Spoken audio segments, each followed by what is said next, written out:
So the war is expanding throughout the region. There have been numerous attacks across the Middle East.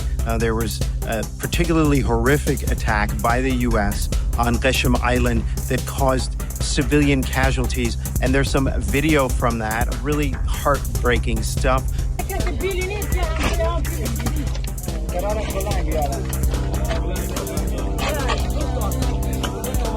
I won't show you the photo that emerged of the 2-year-old child that was killed in the U.S. airstrike on Qeshm Island. The deaths included the boy's mother and father. Injuries in that attack included that couple's 5- and 7-year-old children as well. They survived to be orphaned. It was part of what some are calling the Trump administration's revenge-style attacks on Iran for what the Trump administration called a sneak attack, unexpected attack on the U.S. base in Jordan just the other day. I'm Borzou Deragahi. This is my podcast. It's called Badlands, and you can subscribe at borzou.substack.com. I'm also on Apple Podcasts, YouTube, and Spotify. It would be great if people were to subscribe on YouTube, trying to get my numbers on YouTube higher, because the Substack platform, as has been kind of reported, is less and less profitable for creators. So it would be wonderful if you could just help me get up to a certain number of YouTube subscribers so that I could start monetizing that account and getting a little bit of extra income. The more income I get, the more time I will have to devote to resources, to digging up stuff and getting more tools. It's all question of resources, time, and cost. So every little bit helps out. I'm currently not at my normal studio. Obviously, I'm in the Boston area on a brief break. I'll be back to the Chicago area next week, and then soon I'll head back towards Europe and be on my normal time and work schedule. And then soon, later in August, I will be back in Istanbul, where I usually live. It's just been a period of traveling this summer. So on these attacks, it's just been there's been a lot of escalation in this conflict, geographic escalation. You see Ukraine involved. There were these attacks in Egypt, in the southern Mediterranean, on U.S. ships and tanker ships, U.S.-linked ships, liquefied natural gas. We're still not sure who was behind that attack. Iran denies it, and it could be some other nefarious actor in the region. But it could be Iran because of the calibrated nature of the attack. It was not meant to provoke the Egyptians. It was specifically targeting these American-linked ships. And of course, Iran would deny it. That's the definition of plausible deniability. That's how Iran and the U.S. and Israel used to carry out their clandestine warfare before this conflict erupted, really last June. Before, it was mostly secretive attacks, clandestine operations, quick dead-of-the-night type stuff, killings, targeted assassinations, all with the sort of plausible deniability built into them, as is the key to that kind of tradecraft. Now we have open warfare, and we see where it's leading to. I think that this shows the Americans and the Israelis as well. They've tried everything. They've tried sanctions. They've tried blockading the country. They've tried clandestine warfare, these assassinations, but none of it worked. And so now they've tried open warfare, regime change war against Iran, and that's not working either. And it seems like those who were arguing that diplomacy was the only way to deal with Iran were accurate, right? And that's where we're at right now, because all of the tools of warfare, including blockades and sanctions and killings and bombings and destroying centrifuges, and now just this full-scale war against Iran, none of that has worked. So there's only one path forward, short of 500,000 to 1 million troops launching a real regime change operation in Iran. The only thing that is left is diplomacy, which is something that Donald Trump is not capable of. I just seriously don't think that he's capable of anything other than coercion. And I talk about that a little bit in a couple of interviews later in this episode that are coming up. One interesting thing that I saw reported in the New York Times was these attacks, the Minnesota water systems, and they cited some cybersecurity experts and people inside the company, secretive sources saying that they believe that Iran was behind this attack on the Minnesota water systems. And I thought that was an interesting story, so I read it. And there was like very little forensic proof that Iran was behind these attacks. It was more of a hypothetical, theoretical conclusion that these cyber experts had come to. But whether or not Iran was behind it, whether someone else was behind it, whether it was the Iranian government, whether it was just some anonymous Iranian allied hacker group or hacker individual, it was not clear from that story because they don't actually have the evidence. But one thing that was kind of interesting is the article didn't note that if it was an Iranian attack, it was in probable retaliation for the U.S. attacks on water systems in the south of Iran, including desalination plants and water storage facilities. And so I think that that was doing the readers a real disservice. And it's like, what's the point of covering this kind of incident and giving voice to some anonymous spooks in the background if you're not going to at least give the proper context for the reader to understand what is really happening here. And I thought that was a real disservice, this particular New York Times article. Another kind of interesting thing that you've been seeing over the last few days is these very shrill calls by the neoconservatives, people like Mark Thiessen, he's a Washington Post columnist, just demanding that Donald Trump quote unquote, finish the job. There's these renewed calls for more war against Iran, a targeting of civilian infrastructure, targeting of energy infrastructure. Just to be clear, these are war crimes. These are little bitches sitting in Washington or wherever at their desks, like on their little WhatsApp groups, getting talking points from various foreign actors, potentially from think tanks that they're linked to. And they're basically conferring with each other, coming up with these messaging strategies. And their messaging strategy is demanding more war crimes. They're just demanding escalation. The ultimate goal of these escalations is those 500,000 to 1 million troops. That's what they want. That is what they're pushing for. Ultimately, they can't say it. They know that it's very unpopular. They want 500,000 to 1 million American soldiers to go to Iran and topple that regime because that's the only way to topple it. They know it. They know this really well. And the way to get that is by these kind of escalatory war tactics, these horrific crimes against the Iranians that will result in horrific crimes by the Iranians against other people in the Middle East. Infrastructure. It will result in the destruction of Gulf energy infrastructure. It will draw perhaps Gulf countries into it. It will create a situation where there's no choice because you've killed so many Iranian civilians. You've created so much animosity. There's no chance for diplomacy or a diplomatic off-ramp. And the only alternative is war. That is their goal. These people, I think they really need to be deleted from public life. They really need to find something else to do.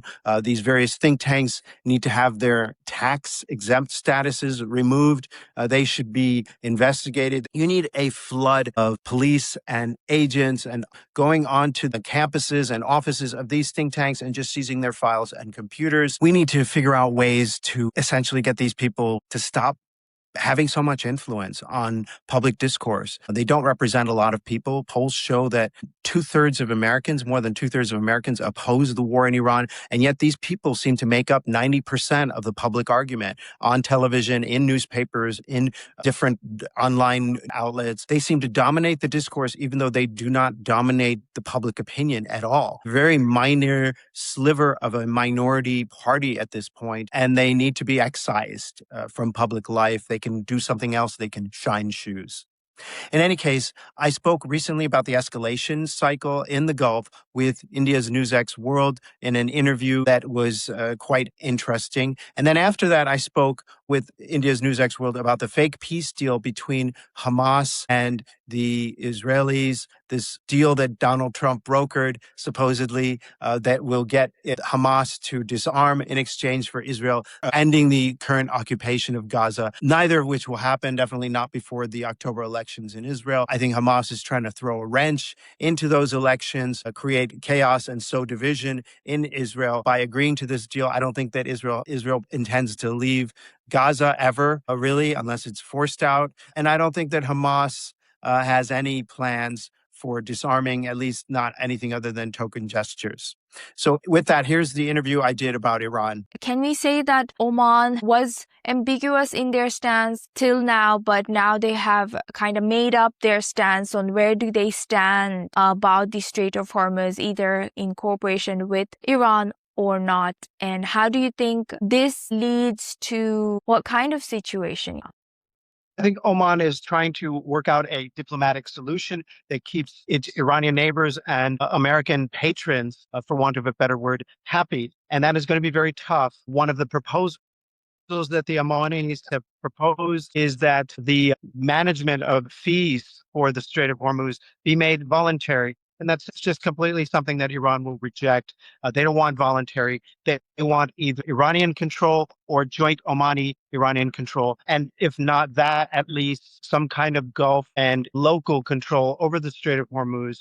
I think one of the things that they say that they fear is that an open Strait of Hormuz will mean more armaments, more American weapons, more Saudi weapons, more Emirati weapons flooding into the Persian Gulf again and being used potentially for an attack against Iran. I think that's part of it. There is a genuine security concern, but part of it is also that they perceive that they won the war, that the Americans were not able to accomplish anything that they wanted to accomplish. And Americans came begging to them, asking for this ceasefire because of the danger to the global economy. And now they want to solidify the spoils of war, and they will not accept anything that does not give them some kind of victory. And how do you analyze the recent visit of Netanyahu about this?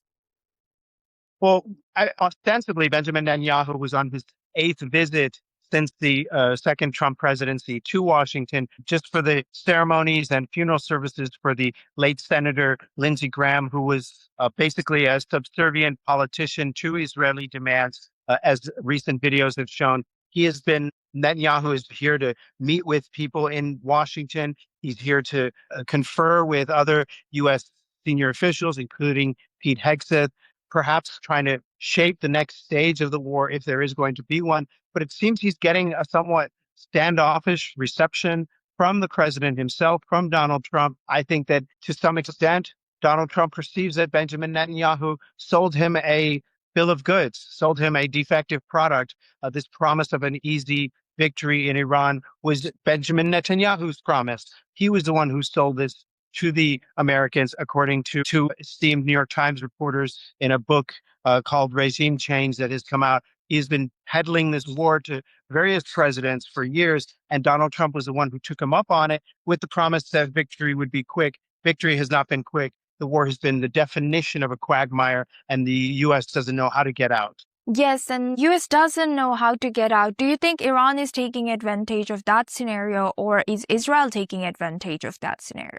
I think both sides are trying to take advantage of that scenario. I bet that the Iranians would prefer if things returned back to February 27th, the day before the war started. Their supreme leader was killed, and this damage was done to the economy. On the other hand, they're trying to make the best of it. And if that means teaching American presidents and the United States a lesson that they will never forget by damaging the global economy and damaging the U.S. economy, so be it. And the Israelis, too, are trying to make the best of the situation. Donald Trump is confused. He doesn't know what to do. And so any plan that is given to him, any kind of quick scheme that is presented to him, he might take up. And that plan, if it involves continued war, would be in Israel's interest, at least according to Benjamin Netanyahu and his fellow hardliners in the Likud party.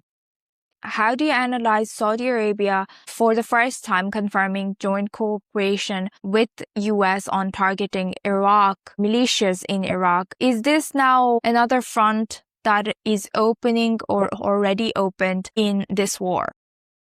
Well, if you look at a map, you see that it's just plain desert between Iraq and Saudi Arabia. It's just flat desert. And that means that the Iraqi Shia militias have very easy access to those oil fields and to that key pipeline that moves oil from the eastern shores of Saudi Arabia on the Persian Gulf to the Red Sea, Yanbu port. And so that is a real vulnerability for Saudi Arabia. It's a real vulnerability for the world economy. And they see that and they see activity picking up. They're picking up activity. They're seeing from the Iraqis. They're seeing the drones coming in and they're preparing for that. Probably they wanted to degrade some of the ability of those Iranian aligned Iraqi militias to potentially damage that east west pipeline, to damage the oil fields in countries east, as well as the Red Sea ports that have proven crucial to keeping the oil going.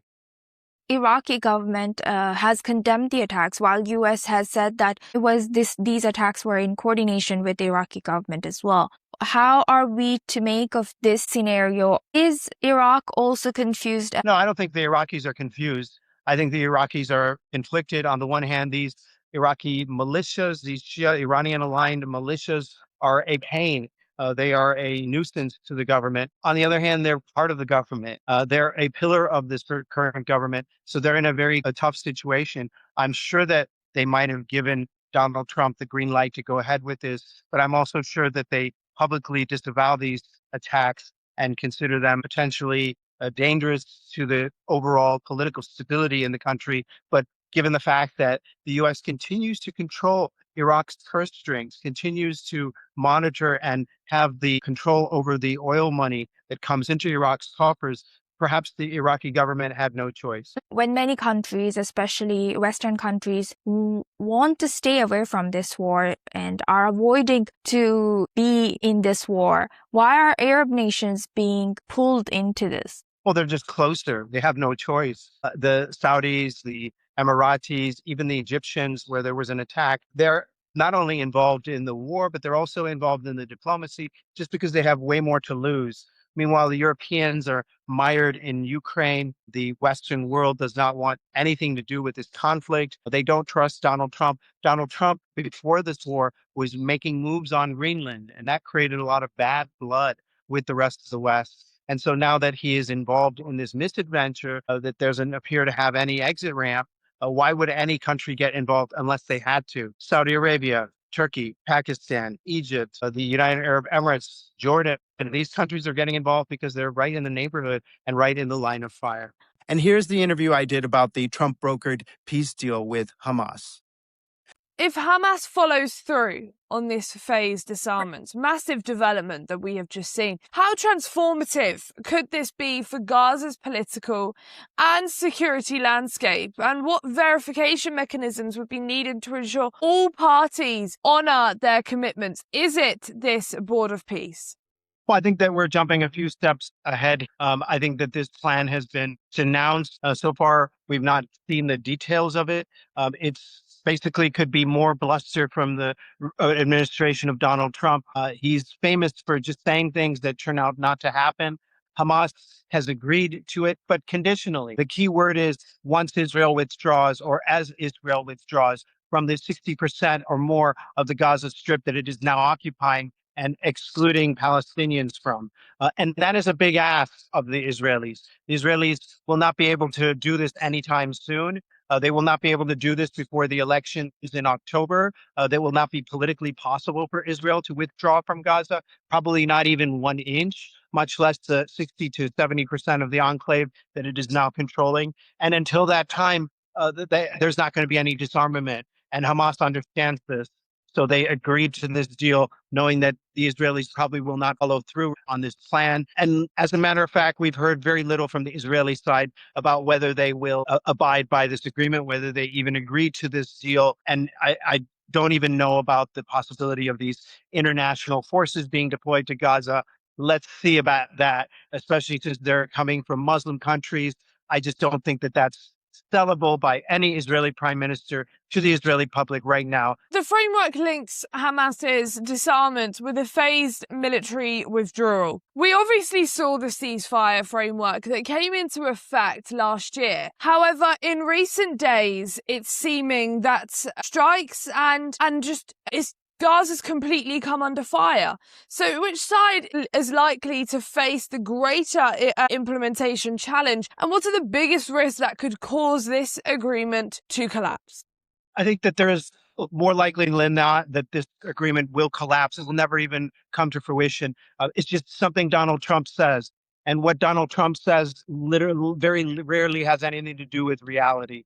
And as I mentioned before, Hamas did agree to it, but we still don't know what the plan is all about. I think that the biggest challenges to this agreement will be the Israeli inability to withdraw politically, militarily. It's not something that their people will buy for them to withdraw at this point, especially given the ongoing conflict with Iran and the perception that Hamas is basically an arm of Iran, which it is not. So I think that that is the biggest challenge for Hamas. They can say that they're going to give up their guns and they can hand over some of the guns. But this whole disarmament thing is really a ruse. We're talking about some AK-47s. We're not talking about heavy weapons. And it's very easy to hide a few AK-47s as well as to hand a few over to the authorities, wherever they may be, as a symbolic gesture. I really doubt that Hamas is going to give up its guns. It's the only thing that Hamas has to defend itself against what appears to be Israeli encroachments and an Israeli attitude that seems to be driving towards further territorial expansion, not just in Gaza, but in the West Bank, Lebanon, and southern Syria. US officials said the proposal includes a technocratic Palestinian administration and an international stabilization force. Could this become the foundation for post-war governance in Gaza, or is it likely to face resistance from regional actors and factions from on the ground, given the fact that this board of peace was made months ago and we're only just seeing a development happen now, and given the fact that US officials are alleging that Iran tried to persuade Hamas to reject this deal? What does this say about the tensions that that President Donald Trump are bringing Iran into this conflict? The Board of Peace is a misnomer. It's just a tool for Donald Trump and his son-in-law and other oligarchs to capitalize on the destruction of Gaza, perhaps with a further denigration of Palestinian lives in Gaza, and perhaps with turning that area into some kind of tourism thing from which Palestinians would be excluded, except for perhaps a tiny number of people. This whole Board of Peace thing was a scam from the very start.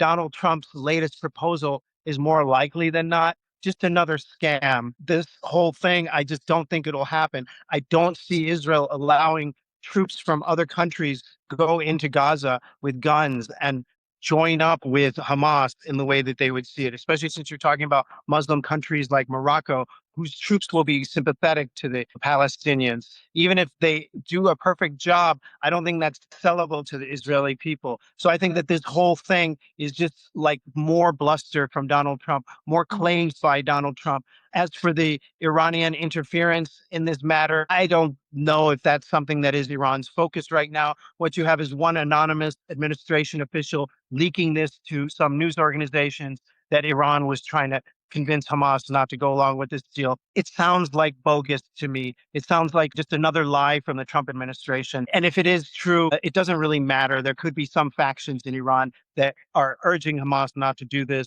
not to go with this deal. But that's really not Iran's focus right now. Iran's focus right now is the Persian Gulf and the Strait of Hormuz. As we're seeing throughout the Middle East conflict, and also with the conflict in Gaza, the conflicting statements that we're seeing on Trump's Truth Social post, like you were mentioning too. So even if Hamas do agree to this for definite, this marking a new beginning, do you think it is actually credible, or do you think it could possibly go somewhere and then we're going to see the collapse in it like we've seen with the previous ceasefire?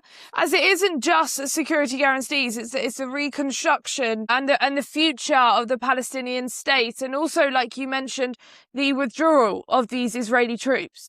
Right now, as we speak, probably, right, even at this moment, Israel is continuing to bomb Palestinians in Gaza, continuing to hit them every single day. There are horror stories coming out of Gaza about Israeli attacks on Palestinians in Gaza. the Israeli public, by and large, support these attacks. They're not going to want any kind of peace or reconstruction, whether Benjamin Netanyahu is prime minister, whether someone else is prime minister. I don't think that that's going to change. I think that the Israelis can promise whatever they want, and they haven't even agreed to this deal yet, at least not publicly.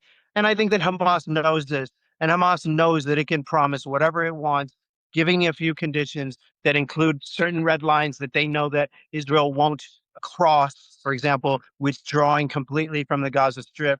And it can come out and look like the good guy in the diplomatic equation and make Israel look like the bad guy. So I think that there's no real substance to any of the diplomacy that's going on.